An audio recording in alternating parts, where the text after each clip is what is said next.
Hello, beautiful people, and welcome to Conscious Conversion. Thank you so much for listening in. This, if you don't already know, is a weekly podcast about how we're bridging the gap between business and spirit, money and meaning, technology and regeneration in a wildly changing world. In a time of so much polarity and uncertainty, this podcast explores how together we're connecting across the planet, across our differences, and across dimensions as we build the new earth, the new paradigm together. I am your loving host, Sarah Yamtich, and today I'm really excited to introduce you to James Mcrae. I'm going to read a relatively long bio because I did not have the heart to cut any of it down because I want you to know everything there is to know that I can tell you about James Mcrae right now. He's an author, poet, creativity teacher, and meme artist based in Austin, Texas, that blessed place. In his writing and art, he applies the principles of mindfulness and Eastern philosophy to modern life and human candor. As the founder of Recreation Studio, James offers coaching and consultation services and teaches classes on conscious creativity. He's the author of 2 books, Shit Your Ego Says, an autobiographical guidebook for quieting negative self-talk and reconnecting with intuition, and how to laugh in ironic amusement during your existential crisis. A book of poetry and memes about leaving your comfort zone to embrace the unknown. As a creative strategist, James has led workshops and brainstorms with top global brands, including Microsoft, NBC, Target, Organic Valley, and United Healthcare to help define their mission, vision, and brand story. He's written articles on creativity for publications like Forbes, HuffPost, Adweek, Yogi Times, Entrepreneur, Elephant Journal, and his poetry has been featured in literary journals such as American Journal of Poetry, 34th Parallel Magazine, Thought Catalog, New Millennium Writings, and Newspaper. And here's the part that I know James for. On his popular Instagram page, Words Are Vibrations, James shares daily memes, poems, and illustrations that delight and inspire his audience. He hosts Words Are Vibrations, a podcast that explores the intersection of creativity, consciousness, and culture. And in his spare time, he enjoys practicing yoga, visiting art museums, watching basketball, walking his dogs, and listening to amazing music. Welcome, James. I am delighted to meet you. Sarah, hi. Nice to meet you, and thank you so much for having me on the show. Yeah, I'm really excited just because you are one of those when I'm like, I need a laugh, or I need to pull myself out of an existential crisis, or I just want something fun to share on the Instagrams. Yours is the account I go to. And that's fucking huge. That's such a big deal. And I know that that's the case for a lot of people, because how did I find you? I found you because somebody else shared your shit. And it's pretty cool. So first off, I have a million questions to ask you and conversation starters, but you looked like you were going to say something first, so go for it. No, I was just going to thank you and, just say that social media can be a toxic place a lot of the time. And I'm just doing my best to make it a fun and inspiring and creative place to be. There are so many other accounts that inspire me as well, and that's just kind of the world of memes, So I'm so happy to be spreading words and memes and art on social media and trying to make that a little less of a crazy, toxic place. Well, that segues nicely into what I do with my work time. And that is, I have a digital marketing agency where, Facebook and Instagram and Google and YouTube, these are all places where arguably we're like, who's in charge here? And what's their intention? What's the motivation? And there's over 2 billion people, more than that when you count Google and YouTube. So many people, a huge critical mass of people there that we can reach with messages that are transformative, that could actually transform the planet. It's the closest thing we have to telepathy now, since we lost that thousands of years ago, probably. Yeah, the internet. I mean, listen, I have a friend, the comedian Jessa Reed, who told me that she thinks memes are a step towards telepathy, because if I'm making a meme, or writing something, I'm encoding all of this information of what I've learned, what I've studied, what I've kind of thought about. and I'm using this little visual and I'm using a little caption to encode information into that. And then I can blast that out onto Instagram, and then thousands of people see it, and then they instantaneously unpack all that information from that little visual into, and they extract meaning from it. So a meme and even any social media post, when done right, it's communicating a lot more than meets the eye.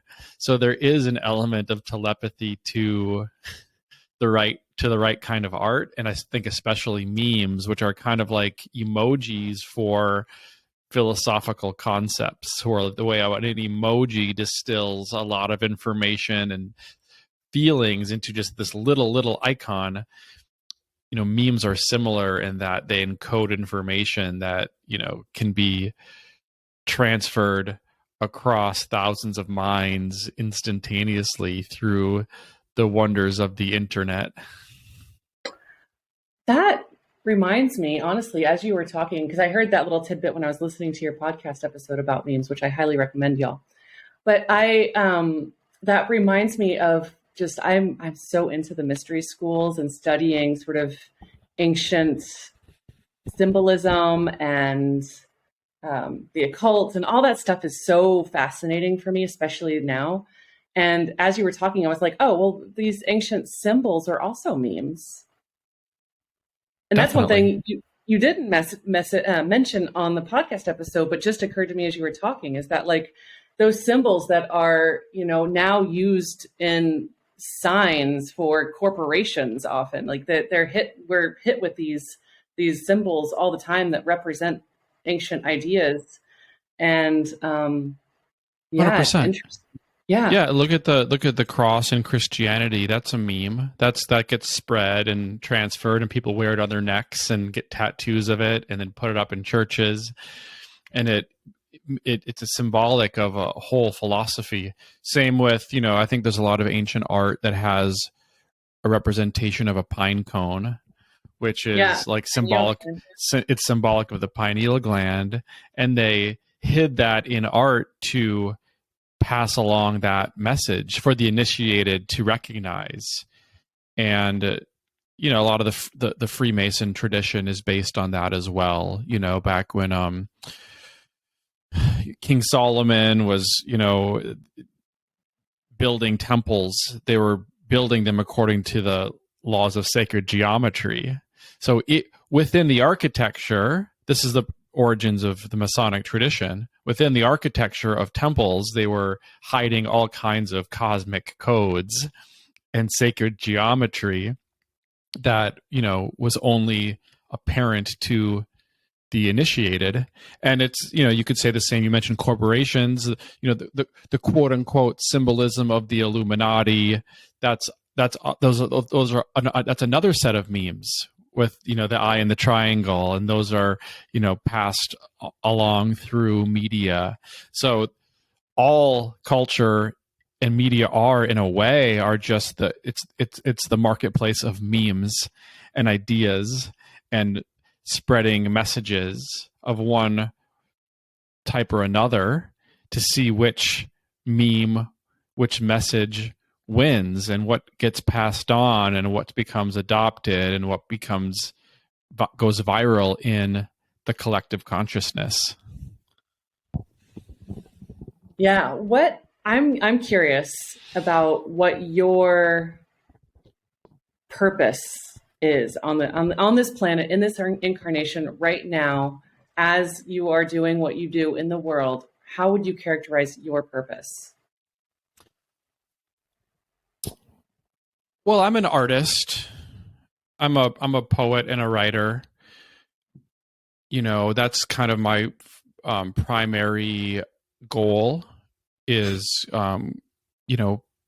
passing the torch of the creative spirit,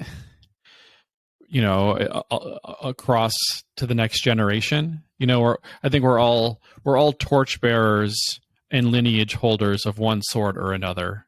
We all have teachers and mentors and guides that we've learned from, who have come before us. And we all take those lessons and integrate them into our own lives and find a way to communicate what we've learned and from our own point of view, and to share it and to spread that meme, whatever that may be. So, some of my guides and teachers are, poets and artists. And here I am living in the year 2022, trying to figure out how to pass along that Dharma in our, modern world through the tools and technology that we have today, which is largely the internet and social media, right? So instead of, I am writing books, but I think all artists kind of adapt their work to the tools and technologies of their time. So for me, I'm trying to use social media and the format of the meme to, communicate ideas. So, a lot of my influences have been creative, but there's also the element of, higher consciousness as well. The people who I've learned from, like Ram Dass or Terence McKenna, or, the Bhagavad Gita and other, spiritual traditions. So I try to infuse that type of thinking in my creative output as well. And, ultimately, I'm just trying to make things that are compelling that people want to share, and and try to make art that's just as compelling and provocative as it can be, while also, containing an element of higher wisdom. Again, to kind of pass along that Dharma through the internet world that we live in today. Beautiful. So I would say, what I got from that is that your purpose, or one of them, is to pass along higher wisdom, or to make higher wisdom viral, right? To spread wisdom to as many people as possible efficiently. Yeah, I would say so. I'm not, I'm an artist more than a guru, but I think that using creativity, you can package those downloads that, I'm trying to do what I can to listen to my intuition to be true to that voice as much as I possibly can, and use, experiment with different art formats that can enable those messages to go viral. Exactly. I think that's implicit. If it's going to go viral, so, or, be conveyed to millions or billions of people in a way that they can comprehend, that is an art. To be able to, and you listed in one of your most recent podcast episodes about sort of the art and science of memes, you listed a lot of different sort of characteristics of a successful meme. And some of, the three of them were that they need to have simplicity, depth, and adaptability. And I love the combination of simplicity and depth. That's beautiful. And that's such an art to be able to find that perfect line, that perfect space where it is both simple and deep. Yeah, well, those are the icons that we just discussed, like the pine cone. Again, so at some point people discovered the pineal gland, and how do you communicate that idea that there's this gland within the brain that produces potentially DMT or visions and gives us our insight and intuition? That's a lot to even understand, let alone communicate. But by making a symbol of a pine cone as a representation, you're simplifying that concept. And that's why, I think Christianity is the most powerful meme of all time. And when you look at Christianity and the simplicity and depth of that tradition, there are so many ideas in Christianity which have been distilled down to simple icons: the cross, the virgin birth, the Ten Commandments, the resurrection. Like there are these, it's like a parable that just makes it so simple to like hold on to and understand and spread. An idea has to be simplified to its truest form. A meme has been defined as the smallest unit of an idea that still has coherency. So if you want an idea to spread, you need to be able to simplify it to its essence. And as a marketer, I'm sure you understand that as well, because when you try to market a product, you try to do so in the most simple way possible. How can you distill this brand to its essence? And that's what a meme is. And then, but a meme can be simple, but if it doesn't have a true depth to it, it probably won't be sustainable over time. Like look at a YouTube like or TikTok dance that like it's simple and it's catchy and it goes viral, but then it dies very quickly because there's no underlying depth or meaning. So it's really that magic of depth plus simplicity which makes an idea viral and sustainable. And then adaptability as well, because like back to Christianity, that's an idea that is adaptable enough to permeate every culture on earth. You know, there are Buddhist Christians, there are Roman Catholics, there are Southern Baptists. You can express the essence of Christianity in pretty much infinite ways. So that, you know, an idea has to be really flexible in order to, you know, truly go viral. And that's why a lot of memes are adapted and change, and, you know, they can kind of fit into multiple points of view at the same time. So yeah, this is stuff I've been studying recently. It's kind of like the science of how ideas spread and go viral. And that's really the art and science of memes.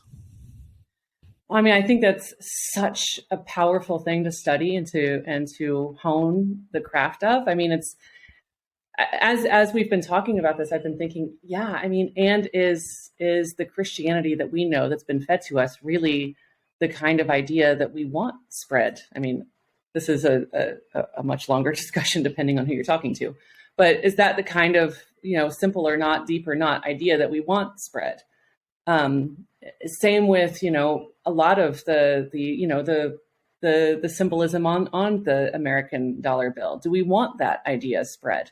Like, you know, how can we co-opt the memes and use them for the creation of a new paradigm to get away from sort of the power and control that we've had for the last several thousand years? Well, there's only one way to defeat a meme, which is to create a better meme. So it's kind of like, you know, we're at a strange time in the world where, you know, a lot of people are waking up to what's happening behind the scenes, right? And they're raging against that paradigm that we're kind of coming out of right now. And there's a place for everything. You know, there's a place for righteous indignation and, you know, fighting against the system. But it's like memes have a life of their own, and it's hard to fight against them with force. I think that a more effective way of combating the memes that we don't want to see go viral in the world, like war, for example, or like, you know, corrupt forms of capitalism or whatever it might be, the best way to fight against them is to create better memes that can go viral in the culture. So like one example for this is in the 1960s when the United States was in the Vietnam War, you know, there were government sponsored memes in the form of propaganda to, you know, support this patriotism and anti-communism stance that was perpetuating the war in Vietnam. But at the same time, we saw the emergence of the hippie movement, which was, kind of inspired by the poets and artists of the Beat generation that came before. But the whole hippie movement is a series of memes that, were launched into the marketplace of ideas in American society. Like LSD was a meme. Rock and roll is a meme. Make love, not war. That's that phrase becomes a meme. And then you inspire people to be like, no, I like this meme better. I'm going to help to spread this one and not that one. So yeah, if we want to defeat evil and hate and control and things like this, I think the best way to do so is by not necessarily by fighting against it with force, but by using our own spirit and creativity and ingenuity to make and spread the type of ideas and memes that we want to go viral in the culture. Hell yeah. That's awesome. I mean, that's everything. A lot of like my questions that I like to ask on this podcast are around like what is the new paradigm look like? What does it feel like? And how can we embody that, help to collaborate to create that? And then how can we share that with the mainstream as much as possible? And it's that question of sharing it with the mainstream that's kind of I don't want to say it's the most challenging, because it's all beautiful and it's all challenging, like to know, like, what does this new world look like? Like, what do we want? What do we desire? How can we embody it now? That in itself is like requires a huge stretch of imagination, considering where we come from. But then to create something that can then alter the hearts and minds of the mainstream is so powerful and so cool. Mm-hmm. Yeah, and I think that's the role of art, and I think you got to make it sexy. You got to sell it. We need marketers behind us. To make it appealing, because when you show, it's just like marketing. If you can show the real benefits to someone's life, they're going to be like, I want that. So it's about making it undeniable.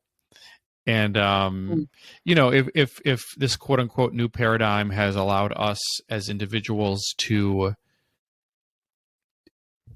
be happier, be more fulfilled, be more awake, be more aware, have a better relationship with money and with sex and with all of these things, and we can embody that, those benefits in how we show up to the world, it becomes apparent, right? Because we become walking testimonials for a new way of living. And then when people see us and they're like, wow, that person's glowing, Yeah. It's like, it's infectious. They're like, oh, I want some of that. Yeah. So I think a lot of it is just about really owning that message so much and like being the example. So you're not trying to convince anyone. You're just like radiating an energy that is infectious. So being a walking meme.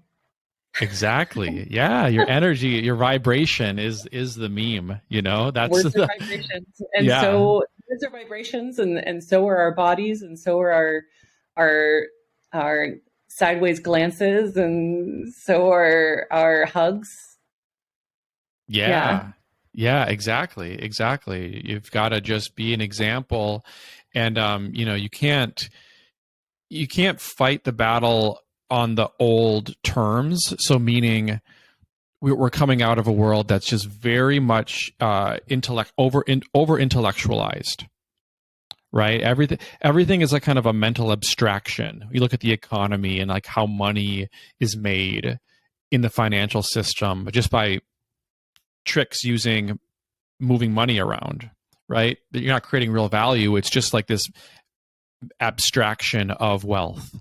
So we live in this kind of mental abstraction society. I think people like call that the matrix, but it's really just this abstraction of value and life into this mental construct. So I think it's a bad idea to wage war, quote unquote, using those same tactics. In other words, trying to convince someone's intellect through argument and through debate and through these things. I think you convince people by embodying what the new paradigm is, which is heart-centric, and it's just how we show up in the world, and how we embody the lessons that we've learned, and just paving the way and waiting for people to be inspired to follow. On that most recent podcast, you like I said, you had several sort of like tips or attributes of a successful or good meme, and I didn't write all of them down. I wrote down a few, and particularly I wrote down the ones that I was like, this is just like good living. This isn't just about a popular meme, because when we think of a meme, we're thinking of the, like you said on the podcast, like the LOL cat stuff, or now these days, it's just on Instagram, these images with writing on them that are adaptable and all of these things. But there's so much more depth, like we were just talking about, to what a meme can actually be. And some of the attributes you had were to be unexpected, which I have, the way I characterize that is I say be positively polarizing. So, but I feel like it's the same thing where it's like, you stop your scroll because you're like, what the fuck is this person saying? And then you're like, oh, I get it, and then a new synapse is fired in your brain because something shifted for you. Totally. But being unexpected, I feel like is just a good way to live. What else you said? Just like not being perfectionist about it and embracing the rawness and the realness of the meme, which I feel like is also just good living. Yes. I mean, the first one, being unexpected. I mean, how much content do people consume every single day these days? A lot, like more than ever before in human history, and more than is normal by any standard we have. We consume content constantly, so we're used to seeing a lot of stuff. So if you want to stand out, it's got to be unexpected. It's got to be a little shocking, a little provocative. And yeah, I try to do so compassionately, like you said, because it's really, when you play that game of trying to be shocking and provocative, it can be easy to, just be combative against a certain ideology or belief or group of people, and that is that might be effective to reach a few people or like half the people, but in doing so you're going to turn off half the people and they're going to unfollow you and like not want anything to do with you. So it's a delicate balance of being shocking and provocative in a way that is also inclusive. That is something that I struggle with on a daily basis with everything I post. How can I maximize the impact of it being shocking, but also maximize the impact of people that are going to relate to it and understand? And that's something I try to balance in everything I do. And I would add, and I think you do it well, but I would add that there's a takeaway that's a positive. Yeah. That there's something that you can take away from that experience of seeing that particular meme or idea or graphic or whatever, that you're like, okay, I kind of feel like I know how to show up in the world better now. Mm-hmm. Yeah, absolutely. And it's just like overly polished art just doesn't really interest me. If it's too polished and squeaky clean, it's like some of the authenticity gets kind of sucked out of it. And it's even like, there are podcasts that are overly produced, like podcasts that are like, it's not someone like launching their own podcast. It's like a branded thing and it's very polished, and there's like different voices come in, and there's all these different musical interludes. It's like I think those are so cringe, and I can't listen to them because they're just not real. I don't feel like the naked human spirit behind the microphone, right? It's just, I'm just like, this feels corporate to me. And same with, social media, pages that are just overly polished and overly packaged. It just feels a little bit inauthentic. It's like you want to have a good enough presentation to communicate the idea, but you want it to be somewhat relatable as well. And the memes that go viral are not the ones that are overly polished. They're usually like a little bit off or weird, and the grammar is kind of funky, and it's like, it's funny because it's a little bit off. So I think that's part of the inherent like nature of the art form of the meme, is to be a little bit sloppy by conventional terms, and just a little bit more. It's almost like that's like part of the joke sometimes, is that it looks a little bit funny. So one of your books is called How to Laugh in Ironic Amusement During Your Existential Crisis.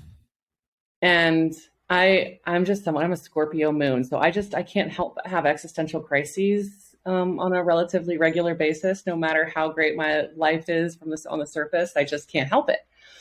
It's like part of my alchemy or something.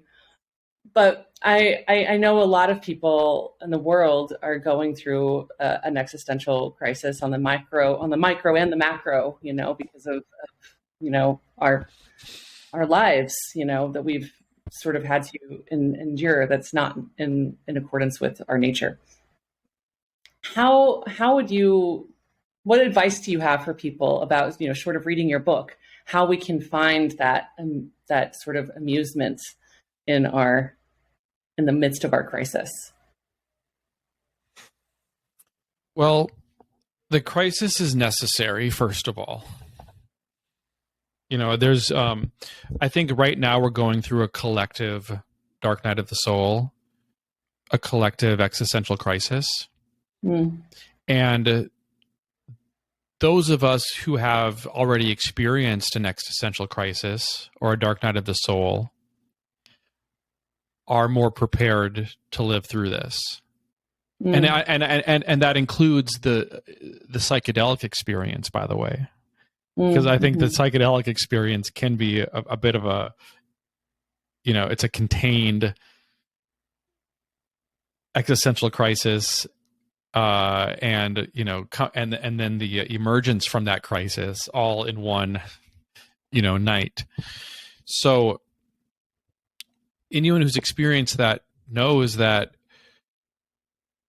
if you want to reach the next stage in your life, the old stage needs to break apart to make room, right? And this happens in an individual level where essentially the old version of you has to die before the new version of yourself can be born. It's an exchange. One does not happen without the other. So when you go through that, as painful as it is, but then you emerge on the other side, you can see how it was all worth it. So a lot of people who I know have already, even in recent years, gone through that themselves, which has made them more just kind of prepared for the time we're living in right now. But I think that we are seeing that on a global level now, where not only the old version of ourselves has to die for the new one to be born, well, the old version of the world has to die for the new one to be born. So that it's necessary. It still sucks. It's still hard. It's still like when you can't see the light at the end of the tunnel, it's really hard. And even if you've been through it 10 times before, it's never easy. But it's about just knowing that it's part of the journey. And it's an initiation, and just trusting that process, and just, continuing to hold the vision for the version of yourself and the version of the world that you want to see, and continue making progress and, just clawing forward as much as you can, because eventually, that light at the end of the tunnel is made visible and you can see it, and then you emerge and it's like, not only is it daylight again, it's an entirely new sun with more brilliant, beautiful light. And then you can look back and you see that everything you went through was necessary to get where you are today. That's absolutely beautiful. Thank you so much. I think that, so during those dark nights of the soul that we all have and we're having in a collective right now, it can be so hard to have that trust, to know that everything is exactly as it should be and that everything's falling into place. And I've been saying lately that like, I went through I'm still just kind of coming out of it in late 2021 of a major dark night of the soul. And I've been having to like pull myself up by my spiritual bootstraps because nobody else can do it for you. And I feel like that's what we need to do in the collective, is like, we have to realize that, nobody's going to rescue us from this, that we literally have to have the deep trust within that everything is falling into place the way it needs to be, and that this is part of our process.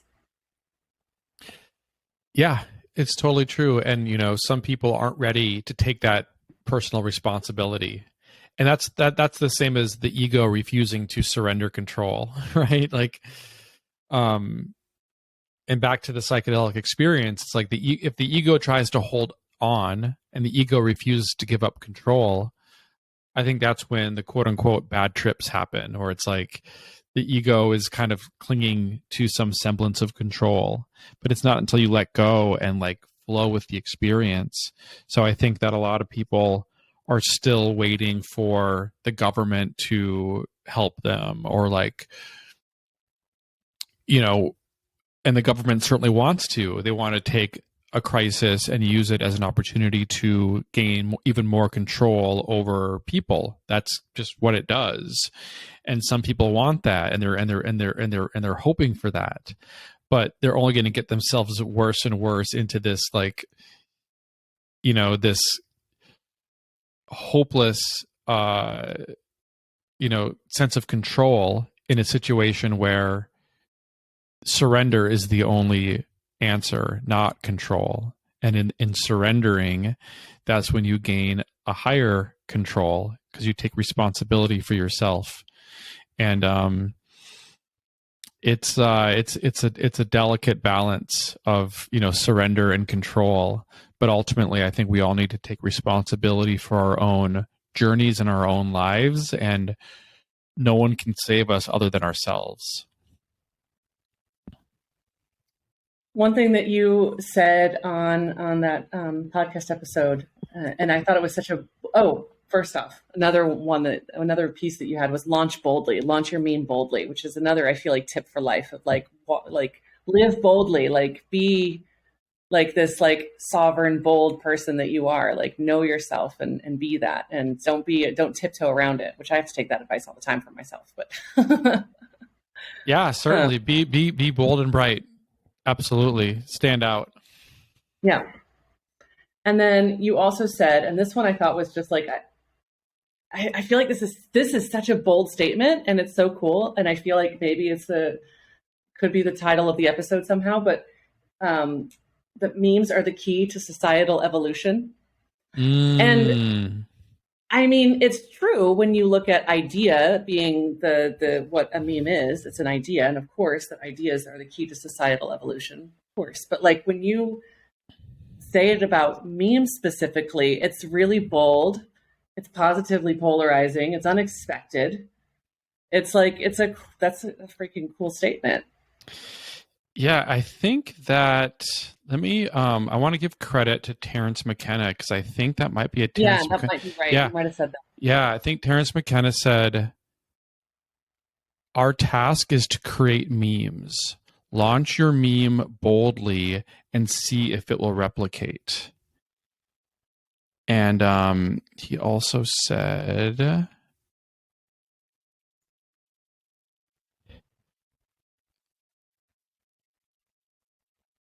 Yeah, I'm just pulling up these quotes from him. Yeah, I don't have the other one, but yeah, Terence McKenna was, he's kind of a prophet in the idea of memes, because he was talking about the necessity of making and spreading memes in the 70s and 80s, and before the internet existed, right? But talking about, cultural memes, and that how every culture is just a collection of memes. Democracy is a meme that caught on, and everything that we do, whether we realize it or not, we're perpetuating a meme by our thoughts and actions and words. And it's very important to be mindful of the memes that we are spreading, even subconsciously, by our behavior and by the things that we're saying. Because often we might think that I believe X, Y, and Z, but if I'm not behaving in accordance to that X, Y, and Z, I'm actually behaving in a different way. Even though I might consciously believe something else, I'm behaving in a way that's perpetuating a different meme. So every action, every word, every expression matters, because it's being passed on from those who experience it. I am curious. So I know that when I was reading your bio, there's you do some work with individuals, right? Can you talk a little bit about what you do, so that if people need what you've got, they can find you? Yeah, well, I am a creativity teacher and coach. So I run courses on creativity, and that includes the full spectrum of conscious creativity, which is all the way to making yourself a vessel for inspiration, and how to cultivate your own intuition and essentially download creative ideas. I think creativity is, some of the biggest parts of creativity are just making yourself to be a vessel to receive, insights and inspiration, and being able to listen to your intuition rather than your ego. And then all the way into, once you have those insights, that all comes from the yin or the feminine aspect of the creative process. It's a matter of bringing that idea to life, and that's through experimentation and play. I think that play is it's fundamental to creativity, taking away the pressure and the stress of it and allowing yourself to play, and then to just experiment and try different things and ultimately execute, all the way through launching your work, building an audience, and continuing to produce work over time. So I do that. I teach classes, and I also work with individuals one-on-one. I kind of work because I spent many years working as a brand strategist in New York City.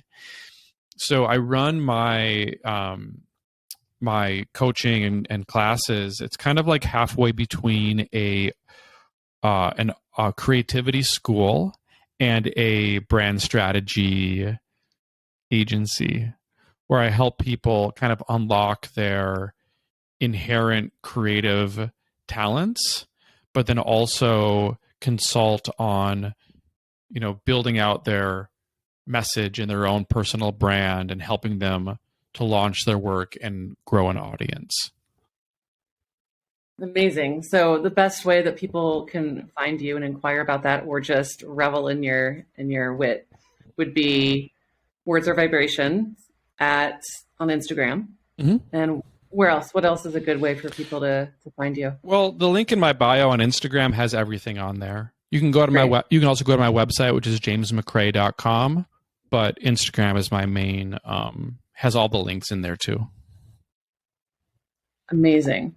Well, like I said, I highly, highly recommend y'all go check out his Instagram and share all his memes. because they're really fun and they're uplifting and they're interesting and deep and all the good stuff. So thank you all again for being here. Thank you, James, for being here. It's been absolutely delightful meeting you and having this conversation. And yeah. My pleasure. Thanks for having me, Sarah. It's great to meet you and great to chat with you. I hope to see you in Costa Rica sometime. Oh my God, please come down. I would love to meet you in person. And I'd like to come to Austin because there's a whole gaggle of amazing people in Austin that I'd love to soak in those vibes. Anyway, well, thanks to you. You're welcome. You're welcome here anytime. If you enjoyed this episode, please feel free to share it. Share it on your stories on Instagram, Facebook, all the places. We're on Spotify and YouTube. If you're on YouTube, share, all the things. Thank you so much and have a beautiful, beautiful day.